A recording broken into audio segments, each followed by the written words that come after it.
Baik, salam sejahtera bagi Bapak Ibu sekalian, selamat malam. Saudaraku, hari ini kita akan merenungkan satu bagian firman Tuhan. Saya akan mengawali renungan ini dengan sebuah, atau lebih tepat dengan beberapa pertanyaan yang saya akan ajukan kepada saudara-saudara sekalian. Pertanyaan pertama adalah seperti ini, saudaraku. Pernahkah saudara mengalami sesuatu yang luar biasa? Saya ulang sekali lagi, apakah Anda pernah mengalami sesuatu yang luar biasa? Saya artikan luar biasa artinya begini kira-kira. Saudara mengalami sesuatu yang Tuhan kerjakan secara spektakuler. Misalnya, seseorang divonis oleh dokter dengan satu vonis yang tidak mudah. Kemudian tiba-tiba Tuhan mengerjakan sesuatu dan Tuhan memberikan Anda kelepasan dari vonis tersebut. Itu artinya sesuatu yang luar biasa. Sesuatu yang spektakuler, sesuatu yang orang mengatakan wow. Atau misalnya seseorang kemudian dalam bisnisnya dia mengalami kebangkrutan, benar-benar bangkrut, hancur, berantakan semuanya, hutang terlilit, kebalik, terlilit hutang. Saudara. Tiba-tiba Tuhan memberikan sebuah terobosan yang tidak pernah dia bayangkan, tiba-tiba dia menjadi seorang yang sukses di tengah-tengah dunia. Saudara, itu sesuatu yang namanya kurang hebat, luar biasa. Itulah arti pertanyaan ini. Apakah Anda pernah mengalami sesuatu yang Tuhan kerjakan dengan dahsyat dalam hidup kita? Saya percaya sekali tentu Anda akan menjawab dengan saya bahwa kita pernah mengalami hal-hal yang demikian. Amin, saudara? Saya pribadi pun mengalami sesuatu yang dahsyat yang tidak pernah saya bayangkan, saudara sekalian. Saya ingat ketika putri saya akan masuk dalam sekolah, jenjang primary, waktu itu saya masih berada di luar Jakarta. Kami mendoakan, kami mencari sekolah yang baik. Dan tentu kami tahu diri, kami mengenal kemampuan kami.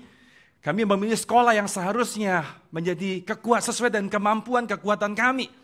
Tetapi yang namanya istri mengatakan, yuk kita lihat ada satu sekolah namanya, nggak boleh sebut merek ya, lagi open house.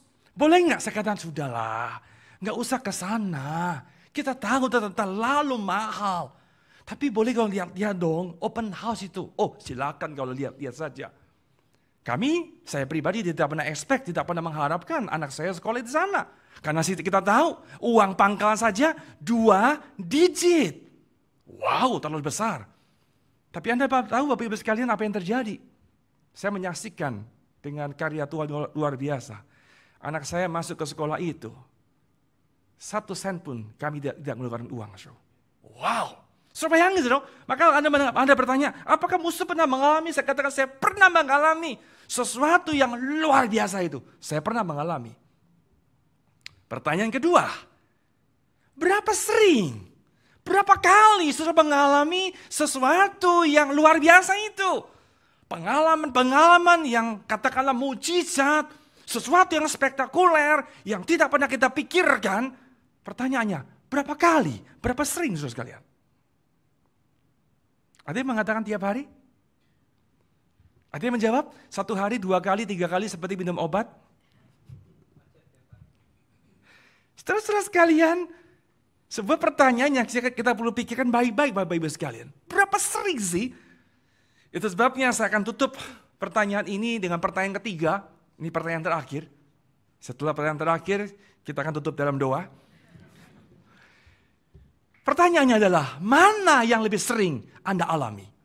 Sesuatu yang luar biasa atau sesuatu yang serba biasa? Kalau mau jujur, di mana jawabannya? Serba biasa. Betul, saudaraku? Iya.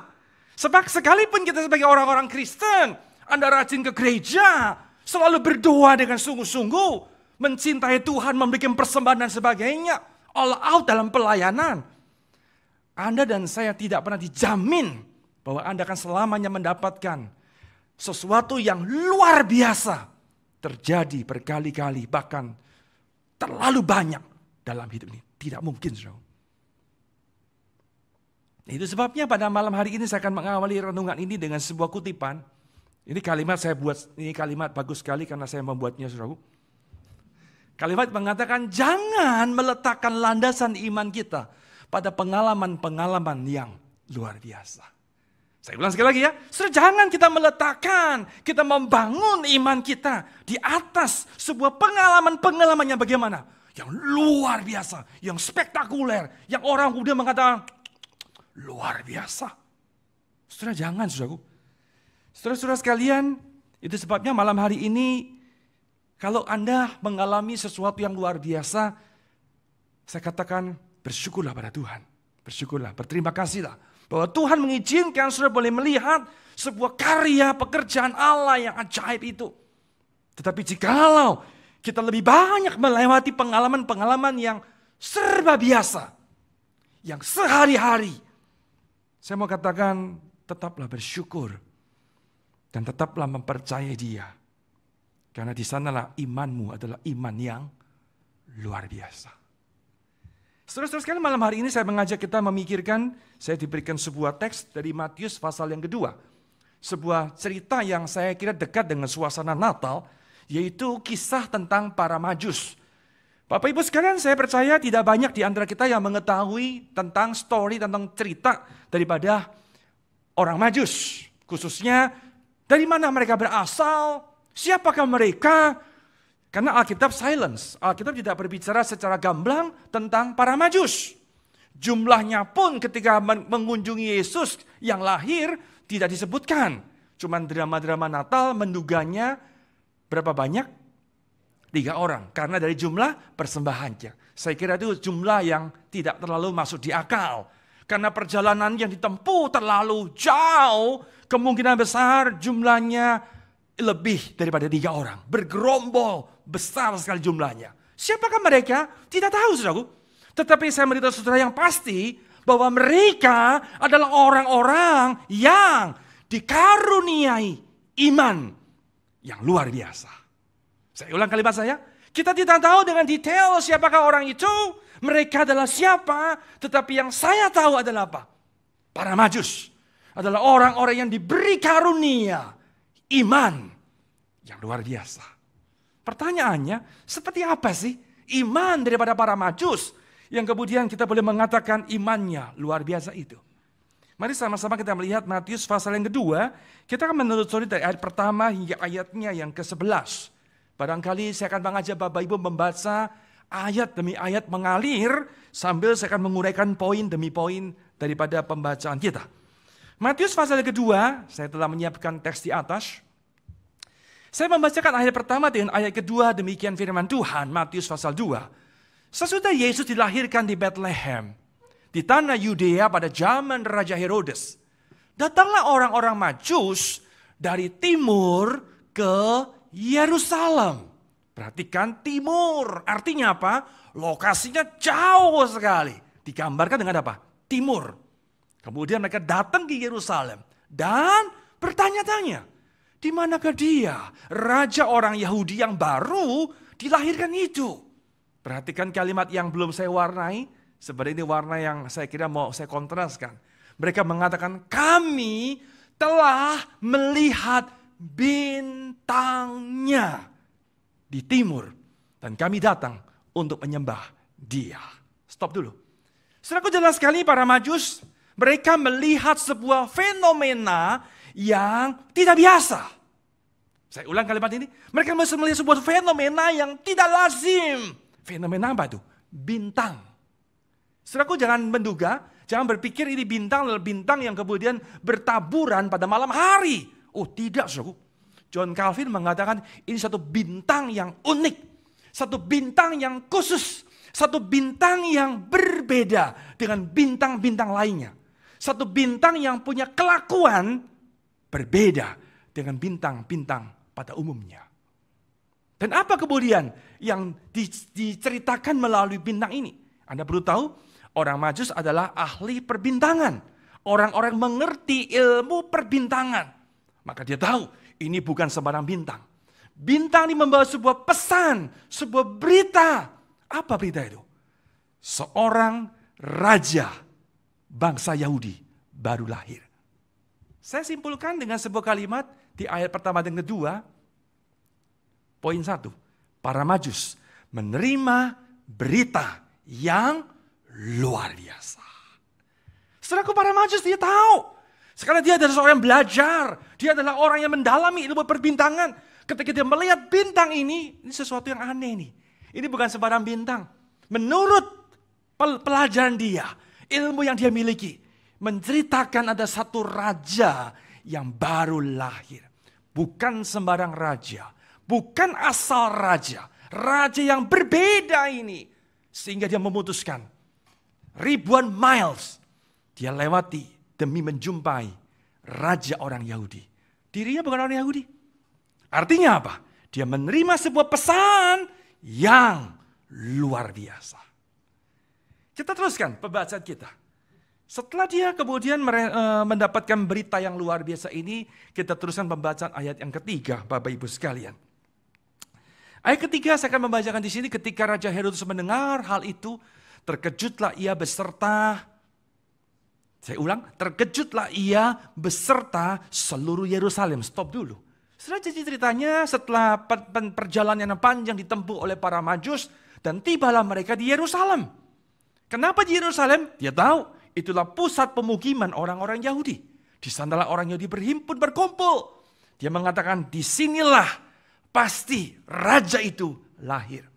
Dia menuju kemana? Yerusalem. Kenapa Yerusalem? Pusatnya. Di sana ada Raja Herodes, lebih tepat gubernurnya yang dipercaya oleh pemerintah Romawi untuk menjadi raja atas orang-orang Yahudi. Kesanalah kemudian dia mencari tahu. Bapak Ibu sekalian perhatikan apa yang terjadi ketika dia menginjakkan kaki di kota Yerusalem. Sebuah peristiwa, sebuah fenomena yang mengejutkan dia.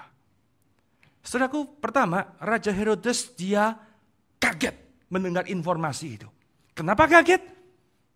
Kata terkejutlah lebih tepat diterjemahkan adalah terganggu, terusik. Kita bisa mengartikan kenapa terusik? Karena Herodes adalah orang yang insecure. Dia pikir raja orang Yahudi jangan-jangan menjadi saingan bagi saya. Jangan-jangan akan lakukan perlawanan dengan saya. Maka dia langsung terusik. Kemudian orang-orang penduduk Yerusalem pun juga sama. Saudara-saudara sekalian, saya menduga hari itu orang-orang Majus melihat sebuah fenomena yang mengejutkan bagi dirinya. Saudaraku, kalau seorang, katakan sebuah istana, sebuah kerajaan misalnya di kerajaan Inggris. Misalnya kerajaan Inggris memutuskan, memberitahukan bahwa misalnya dalam bulan kesekian, permaisuri akan melahirkan seorang anak. Belum diketahui pria atau wanita, disembunyikan, dirahasiakan. Oke? Kemudian harinya tiba diumumkan bahwa ternyata permaisuri itu melahirkan seorang putra. Secara kerajaan, siapa putra itu? Siapa itu putra itu? Pangeran. Lebih jauh lagi, siapa dia? Calon raja. Betul, saudara? Saya menduga rakyat pasti heboh. Wah, mereka menyambut suatu berita yang luar biasa ini, saudara. Ini aneh. Orang Yahudi tinggal di Yerusalem, diberitahu ada seorang raja, raja kamu loh, sudah lahir. Saudara lihat apa respon orang-orang Yerusalem? Oke, kita bisa mengatakan dia takut barangkali dengan Herodes. Maka dia kemudian diam-diam, cuman terkejut. Pertanyaannya, adakah satu upaya kemudian pingin tahu seperti apa sih? Saudara, saya kira orang-orang Majus tidak menemukan fenomena itu. Saya ringkaskan dengan sebuah kalimat. Orang-orang Majus, para Majus melihat sesuatu yang biasa saja. Setuju dengan saya? Yerusalem tenang-tenang saja, santai-santai saja. Saya teruskan pembacaan ini ayat yang keempat. Lebih jauh kemudian setelah berita itu membuat Herodes kaget, terancam. Kemudian dia cari tahu siapa sih raja yang baru lahir itu. Dikatakan maka dikumpulkannya semua imam kepala dan ahli Taurat. Perhatikan, imam kepala. Semua, bukan satu orang. Kemudian ahli Taurat. Ini orang-orang penting daripada bangsa Yahudi. Lalu dimintanya keterangan dari mereka. Di mana Mesias akan dilahirkan? Perhatikan ayat 5. Mereka berkata kepadanya di Bethlehem. di tanah Yudea. Karena demikianlah ada tertulis dalam kitab Nabi, dan engkau Bethlehem tanah Yehuda. Engkau sekali-kali bukanlah yang terkecil di antara mereka yang memerintah Yehuda. Karena daripada mula akan bangkit seorang pemimpin yang akan menggembalakan umatku Israel. Stop dulu. Saudara sekalian, kemudian para Majus dipertemukan dengan tokoh-tokoh pemuka agama, orang-orang yang dihormati, disegani. Dan ternyata mereka mempunyai informasi yang sangat akurat tentang raja yang baru lahir itu. Sekali lagi, Anda perhatikan bagaimana respon para respon para imam dan ahli Taurat yang mengetahui berita besar. Raja Yahudi sudah lahir. Alkitab tidak pernah memberikan catatan secara jelas, secara gamblang, bahwa mereka pun ingin menemukan, ingin mencari, ingin berjumpa dengan raja yang baru lahir itu. Sama sekali tidak, saudara. Mereka punya informasi? Punya. Mereka tahu, mereka hafal semua catatan nabi-nabi dalam perjanjian lama. Saya mau kembali dalam konteksnya para Majus. Ketika dia melihat semua peristiwa, lihat Raja Herodesnya, oke, kita paham dia bukan orang Yahudi. Dia lihat fenomena rakyat yang banyak orang-orang Yahudi. Mereka semua tenang-tenang saja. Sekarang mereka melihat para imam, orang-orang yang kemudian harusnya yang paling memahami kebenaran Taurat. Tetapi mereka adalah orang yang kemudian tidak memberikan respon. Sederhananya, saya ringkaskan pada poin ini. Para Majus melihat sesuatu yang serba biasa. Setelah hari itu Yerusalem tenang-tenang saja. Padahal sudah beritahu ada raja baru lahir. Raja siapa? Raja orang Yahudi. Setelah ribuan tahun, ratusan tahun, orang-orang Yahudi menanti datangnya Mesias. Itu adalah sebuah pengharapan mereka. Pengharapan mereka. Tetapi ketika Majus memberitahu, kami melihat bintangnya. Raja sudah lahir. Setelahku semua orang penduduk di sana, mereka berespon seperti biasa-biasa saja. Saudara-saudara sekalian, kita teruskan pembacaan kita. Hari ini saya tidak berkhotbah secara, saya hanya mengajak kita untuk berefleksi, merenungkan dari butir-butir ayat yang mengalir. Ayat yang ke-7 ini berbicara bagaimana respon daripada Raja Herodes. Lalu dengan diam-diam Herodes memanggil orang-orang Majus itu dan dengan teliti bertanya kepada mereka, kapan bintang itu nampak? Kemudian ia menyuruh mereka ke Bethlehem, silakan pergi ke sana. Katanya, pergi, selidiki dengan seksama hal-hal mengenai anak itu. Dan segera sesudah kamu menemukan dia, kabarkanlah supaya aku pun datang menyembah dia. Setelah kita tahu ini sebuah saya memberi istilah, ini sebuah reaksi yang normal, sebuah reaksi yang biasa. Di mana seseorang yang insecure, dia merasa ini bahaya sekali. Saya tidak membahas lebih dalam. Saudara sekalian, kita teruskan pembacaan ayat 9 dan ayat 10.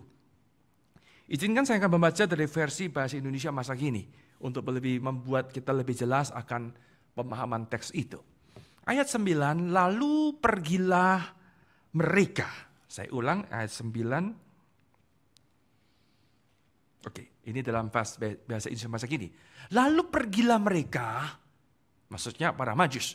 Mereka melihat lagi bintang yang mereka lihat dahulu di sebelah timur. Alangkah gembiranya mereka melihat bintang itu. Perhatikan, bintang itu mendahului mereka, lalu berhenti tepat di atas tempat anak itu. Ayat 11. Mereka masuk ke dalam rumah itu dan melihat anak itu dengan Maria ibunya. Mereka sujud menyembah anak itu, lalu membuka tempat harta bendanya, mempersembahkan kepada mereka emas, kemenyan, dan mur. Saudaraku, perhatikan baik-baik. Saya ulang sekali lagi. Di bagian awal para Majus menerima sesuatu yang luar biasa. Ada sebuah berita yang penting sekali. Kemudian dia meresponi, dia mengatakan, oke, saya akan mencari, saya akan menjumpai sesuatu yang penting itu, yang luar biasa itu. Tetapi apa yang terjadi? Ketika dia berada di Yerusalem, dia menyaksikan segala sesuatunya serba biasa. Rakyat biasa-biasa saja. Pemuka agama tidak berespon, semua biasa. Sekarang kemudian dia memutuskan, dikatakan dalam hati, saya tetap akan menjumpai raja yang baru lahir. Setelah bintang menuntun para Majus, kemudian berhenti di tempat di mana rumah, di mana Yesus ada di sana. Bapak Ibu sekalian perhatikan, para Majus tidak melihat sebuah istana yang megah. Setuju? Dia tidak pernah melihat sebuah bangunan yang layaknya seorang raja di sana. Tidak ada, saudara. Apa yang dia lihat? Rumah. Rumah yang biasa. Percayalah, saudara. Itu rumah yang sama dengan tetangga sekitarnya. Tidak ada yang spesial dengan rumah itu. Tidak ada, saudara. Kemudian dia masuk. Saya mengimajinasikan dia ketuk pintunya mungkin. Kemudian dia menjumpai, dikatakan di sana dia melihat anak itu. Dia melihat Yesus di sana. Ditaksir kurang lebih Yesus usianya pada hari itu 2 tahun, kurang lebih 2 tahun. Saudara bayangkan anak 2 tahun usianya. Anak yang biasa. Sama dengan laki-laki anak Yahudi lainnya. Sama persis. Saudara jangan pikir ya. Kemudian orang Majus menemukan Yesus. Kemudian kepalanya ada bulatannya. Saudara pernah lihat gambar itu? Itu cuma lukisan, saudara. Tidak ada, saudara. Orang Majus melihat Yesus seperti apa? Anak laki-laki Yahudi biasa. Mungkin lari-lari. 2 tahun udah lari belum ya? Oh sudah ya. Saya lupa anak saya mau berapa jalannya. Mungkin nakal Yesus. Nakal nggak Yesus kira-kira? Nakal, saudara. Itu anak yang pintar nakal katanya orang. Saudara. Orang Majus lihatin. Saudara perhatikan, kemudian dia melihat Maria.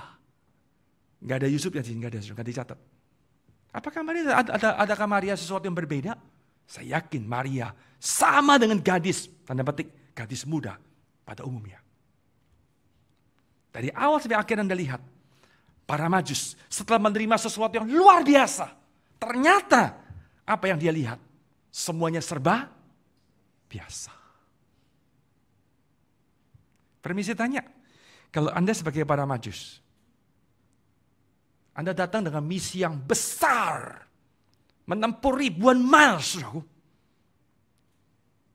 Setelah Anda melihat,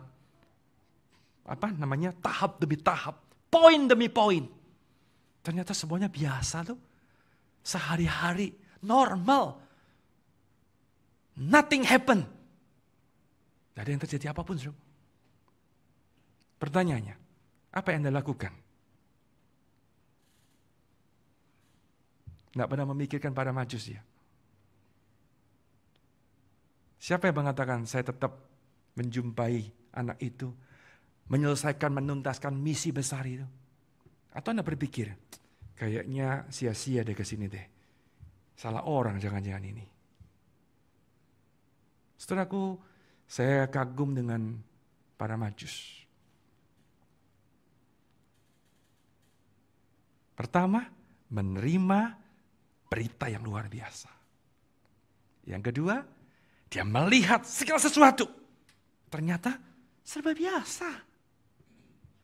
Tetapi saya menemukan sebuah catatan yang mengejutkan sekali. Para Majus dia meresponi dengan benar sekali. Dengan benar. Ayat 11 memberikan sebuah catatan yang bagi saya luar biasa. Saya ulang ayat 11 di sini, saya mau mundur sejenak kepada saudara. Pertama perhatikan, mereka sujud menyembah. Saudara, di kalimat penting ini. Artinya anak 2 tahun itu, hari itu, detik itu, di mata para Majus, dia adalah raja. Saudara, berbeda dengan Herodes. Herodes ditabiskan menjadi raja. Betul? Tidak otomatis lahir sebagai raja. Tidak, saudara. Tetapi Yesus, usia 2 tahun di mata para Majus, sekalipun dia melihat segala sesuatu yang serba biasa.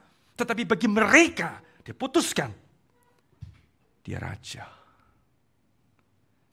Sekalipun para Majus orang-orang sudah senior, sudah tua, dikatakan oleh Alkitab, dia sujud, dia menyembah. Saudaraku, para Majus tidak menyembah Herodes loh. Padahal Herodes raja, gubernur. Tetapi dia menyembah siapa? Yesus. Anak yang 2 tahun, saudaraku. Wow. Yang kedua, dia membuka tempat harta bendanya dan mempersembahkan kepada Yesus emas, kemenyan, dan mur. Saya tidak menafsirkan apa itu emas, apa itu kemenyan, apa itu mur. Saya mengartikan ini sebuah pemberian yang terbaik yang diberikan kepada Yesus.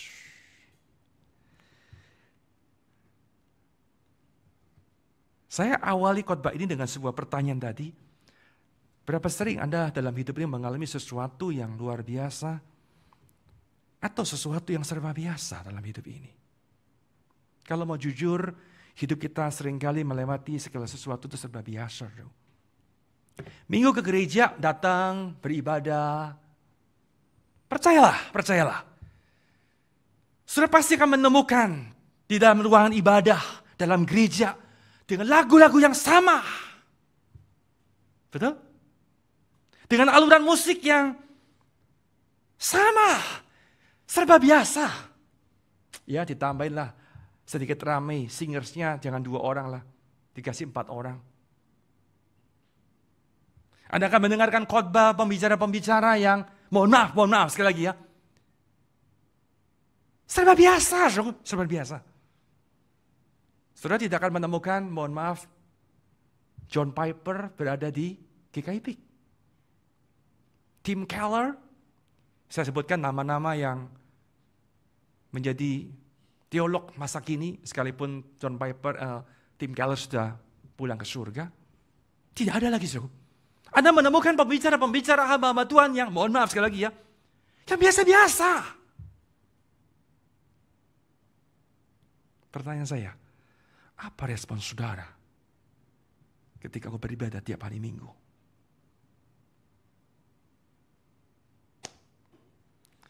Natal kita rayakan setiap tahun. Wah, tiap tahun kita menyambut Natal.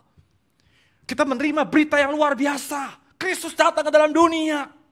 Dia juru selamat, dia raja, dan sebagainya. Ketika Anda merayakan Natal, setiap tahun, sudah percayalah, Anda akan mendengar kidung-kidung Natal, lagu-lagu yang biasa.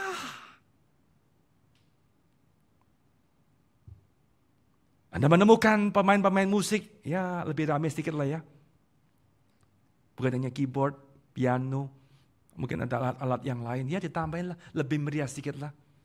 Kita mendengar ada drama-drama Natal, ya lebih bagus lah Natalnya kali ini, berbau-bau Jepang-Jepangan. Berbeda dengan tahun yang lalu mungkin, oke. Konsumsinya mungkin lebih bagus sedikit lah ya, supaya lebih menarik konsumsinya. Tapi sekali lagi, semuanya, khotbahnya pun, saya mau katakan dengan jujur, semuanya serba biasa. Pertanyaan saya, apa respon saudara?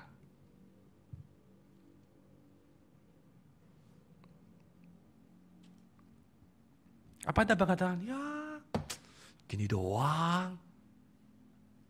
Natal, tidak ada acara. Kering. Tuh sebelah lu, gini. Tuh tahun lalu. Akhirnya gereja berpacu, berpikir terus. Ini gereja. Atau mengadakan sebuah event. Saudara-saudara sekalian, iman yang luar biasa adalah imannya bagaimana? Kau menerima sesuatu yang luar biasa. Sekalipun kau melewatinya, menjumpainya. Sebuah peristiwa yang mungkin serba biasa. Anda bekerja setiap hari, biasa bukan? Siapa yang mengatakan, aduh hari ini saya dapat tahu 100 miliar, besok 200 miliar. Saya kira tidak, sudah bekerja hari ini, nanti akhir bulan transferan datang. Betul? Anda berbisnis, dapat omset, dapat apa itu namanya? Dapat proyek. Kemudian lewat lagi proyek yang lain. Saya ulang sekali lagi ya, semuanya serba Biasa, saudara. Sekali-sekali muncul, wow. Apa dapat durian runtuh, bersyukur sekali. Betul, saudara. Hitung berapa banyak itu. Dengan sesuatu yang serba biasa dalam hidup ini, saudara. Pertanyaannya ada di mana respon saudara memandang apapun yang kita alami dalam hidup ini. Ketika seseorang membangun landasan imannya dari sesuatu yang harus spektakuler tiap hari, Anda akan kecewa. Anda akan kecewa. Catatan Injil memberitahu kita bahwa orang-orang Yahudi pada masa Yesus, bukankah mereka adalah orang-orang yang melihat hal-hal yang spektakuler, bukan? Betul? Melihat Yesus mengerjakan mujizat besar. Mereka pun menikmati makan 5 roti dan 2 ikan. Mereka kenyang perutnya. Mungkin mereka pun adalah orang mengalami mujizat juga barangkali. Apakah membuat mereka mempunyai iman yang luar biasa? Tidak. Tidak sama sekali. Saudara-saudara sekalian, malam hari ini kita belajar bersama dari sebuah cerita catatan dalam Injil tentang para Majus. Anda dan saya diberikan sesuatu yang luar biasa oleh Tuhan. Apa itu? Yesus sendiri. Yesus sesuatu yang luar biasa, pribadi yang luar biasa. Dan kemudian Anda melewati sepanjang hari, sepanjang minggu ke gereja, dalam pelayanan, dalam apapun. Dan kamu menemukan sesuatu yang serba biasa. Mari kita meresponinya dengan benar. Karena disitulah engkau adalah orang mempunyai iman yang luar biasa. Mari kita berdoa.